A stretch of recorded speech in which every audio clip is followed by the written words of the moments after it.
We're diving into a topic today that's looming over the current state of the animation industry. Women in Animation just released a report that a conservative estimate of 30% of the animation industry is unemployed right now.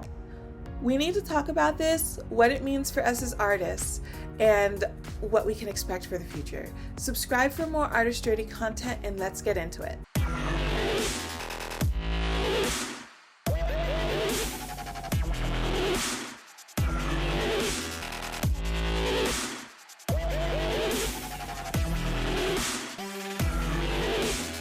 What's up, everybody? My name is Tracy Laguerre. I am an animator / illustrator living in Los Angeles, and today we're going to talk about the elephant in the room right now. What's going on in the animation industry? You're probably already noticing the effects of the writer's strike on your watch list. There's literally nothing to watch. No new shows. And not only that, everyone living in LA who makes those shows and is working in entertainment can feel the effects, mostly on their wallets. First the streaming wars, then cable died, several mergers rearranged everything, WGA started their strikes, and now Women in Animation just came out with a letter that details an estimated 30% of the entire animation industry is unemployed and looking for work.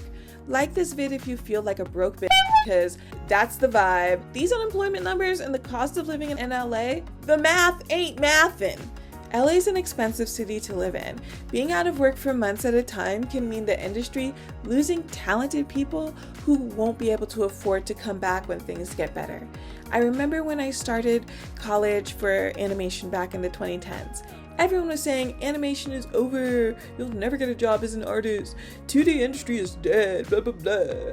I know how the naysayers and doom peddlers are hype right now, but let's take a less sensationalized view of all this and figure out where it really leaves you as an artist or an art student and figure out what it means for your future. What does this mean for students and workers? Mass layoffs in tech and entertainment in the past 2 years have been discouraging not only for workers but for students trying to navigate their careers. It's frustrating and scary times, and some even have begun to question if the degree is worth it. I've gotten a couple of those emails, and those are never fun. Workers are feeling a lack of security in the worst economy in years. And again, a 30% unemployment rate, I'm sure it's a little higher than that, but that does sound about right when you walk into a room. It feels that way in LA.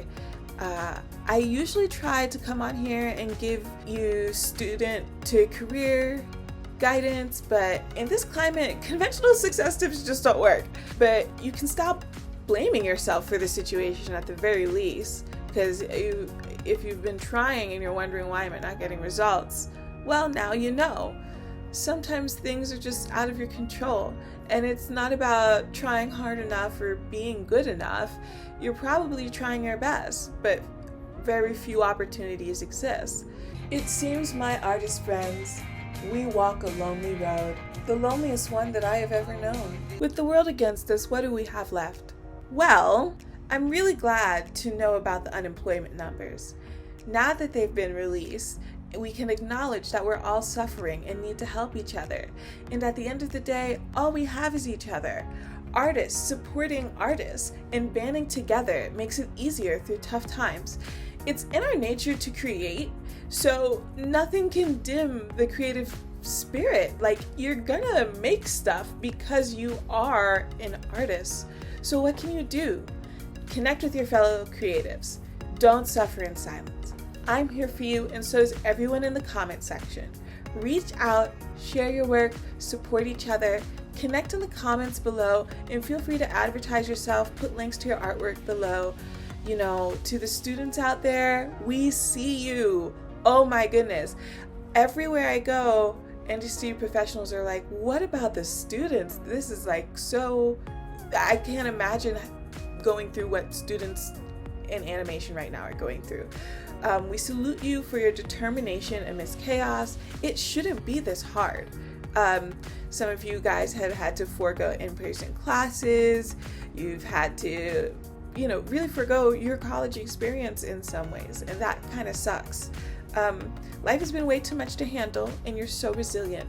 And I and everyone who I know is in total awe of what you're doing in spite of the position you've been thrown into.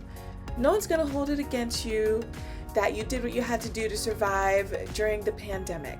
As a matter of fact, it's inspiring that you're brave enough to face uncertainty and pursue your dreams. I know you have a bright future out there ahead of you because you are smart enough to get out there and use your skills to get ahead. And so if you're watching and you're wondering how can you support your favorite artists, well, here are some ways to support your favorite artists. Sharing their work online, buying from their artist shop, hire an artist if you can, or collaborate with fellow artists, and continue to be creative. Make things that you want to see in the world. Your art matters, and your stories need to be told. So get out there and create it, because it's always darkest before the dawn. Speaking of creativity and community, I want to take this moment to share something special with all of you.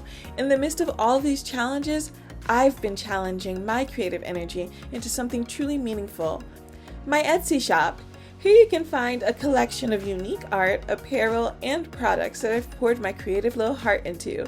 From vibrant illustrations to decorate your home, or merch that helps you express yourself, there's something for every art lover and creative spirit.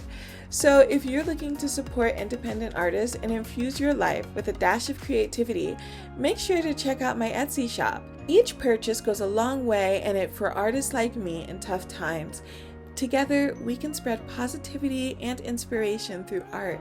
The link to my shop is right in the description box. Go ahead and explore, and thank you for your incredible support. Which leads me to my next question. Where is all this going? Where are we going? The animation industry goes through ups and downs. It has always been this way, and it has its highs and its lows, The good news is this has happened before and will probably happen in the future again. But remember, highs and lows. In the 1980s, during the Disney Dark Ages, Don Bluth, an independent animator, came out of nowhere with hit after hit with a quickness, beating Disney at the box office so bad that they thought they were going to have to get rid of animation at Disney, the company. Can you believe that? The irony. Thanks to date. But yeah, so that happened. And if it weren't for the .com burst, Don Bluth might have been a modern day Walt Disney of our time and ended Disney animation for good. So, the winds of change are always blowing in the creative profession and animation. Many folks believe that Cartoon Network had a dark age as well, right before Adventure Time premiered. And Cartoon Network itself is a product of the animation industry's winds of change. Since it was originally Hanna-Barbera and then became Cartoon Network in the 1990s when it was acquired by Ted Turner. So I guess what I'm trying to say is hang on tight, because we are in for a ride. Ride that wave, baby. We'll see where it goes. But remember, seeds grow in the dark. This downturn could be a huge opportunity if you take advantage of it. And things won't be this way for long. Eventually, things will turn around and things will be in full swing again. And the people who did use this time wisely will be rewarded for using this time wisely. So you don't have to get ready if you stay ready. Stay focused. Focus on what you can control. Outside of all the chaos around you, stay centered and focus on what you can control. Don't get discouraged. Take excellent care of yourself.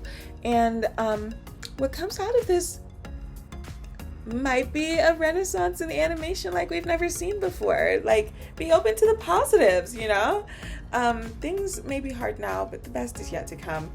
Like this video if you found it helpful, and subscribe to the channel.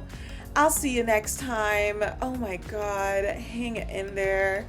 I will definitely be looking at the comments for this one. I'm sure you guys have a lot to say on this topic. Dang it, I can't end on a depressing note like that. I'm going to read an excerpt from The Best Book in the World for animators who want to feel encouraged and inspired despite circumstances, Walt Disney's Bob Thomas biography. This is one of my favorite quotes in the book, and it has inspired me and helped push me through some really tough times, so I hope that it does the same for you. So this is Walt Disney talking about an experience that he had with this guy on a train. So Walt Disney says, "I met a guy on the train when I was coming out. It was one of those things that kind of made you mad. I was out on the back platform and I was in my pants and coat that didn't match, but I was riding first class. I was making conversation with the guy who asked me, 'Are you going to California?' Walt Disney replies, 'Yeah, I'm going out there.' 'What business are you in?' Walt Disney says, 'I'm in the motion picture business.' Then all of a sudden, the guy is like, 'Oh, is that right? Well, I know somebody in the motion picture business. What do you do?' Walt Disney tells him, 'I make animated cartoons.' The guy says, 'Oh.' Walt Disney thought to himself, 'It was like saying I swept the latrines.' Sometimes people make you mad, and you want to prove something to them, even though they mean nothing to you. I thought of that guy on the back platform when we had the premiere of Snow White. The darn thing went out to gross $8 million around the world."